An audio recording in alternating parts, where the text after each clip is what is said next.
আমাদের সমাজে কোনো কাজে সফলতা হওয়ার আগে বা পরে মসজিদে অথবা বাড়িতে মিলাদ মাহফিল করে থাকে। ইসলামের আলোকে সঠিক কোনটা জানতে চাই। বাড়িতে বা মসজিদে বা যে কোনো জায়গায় কোনো অর্জন হলে মিলাদ, আবার কোনো অসুবিধা হলেও মিলাদ, দুই দিকেই মিলাদ। হুজুরদের দুই দিক থেকেই লাভ।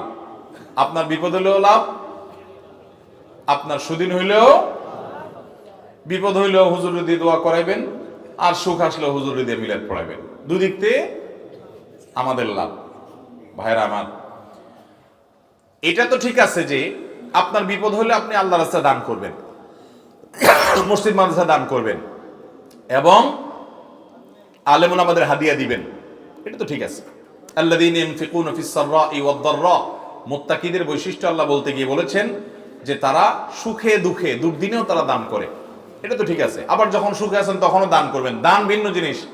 দান হিসাবে মহব্বত করে হাদিয়া হিসাবে ওলামাদের কাছে হাদিয়া নিবেদন করবেন, ওলামাদের কাছ থেকে একটু দোয়া করাইয়া মিলাদ পড়াইয়া তারপরে পারিশ্রমিক দিবেন। ছোট লোকই কেন করেন? ওলামাদেরকে এমনি হাদিয়া দেওয়া যায় না? হাদিয়া দিতে হবে কি হবে না? মসজিদের ইমাম সাহেব আছে, মুয়াজ্জিন সাহেব আছে, ওলামাদের আছে, এমনি হাদিয়া দিবেন তাদেরকে। হাদিয়া দিলে দিল থেকে দোয়া এমনিই আসবে। তাদেরকে দিয়ে মিলাদ পড়াইয়া খাটাইয়া এরপরে পারিশ্রমিক দিচ্ছেন কেন রে ভাই? এমনি হাদিয়া দেওয়া যায় না ওলামাদের? আল্লাহ আমাদের সেই তৌফিক দান করুন।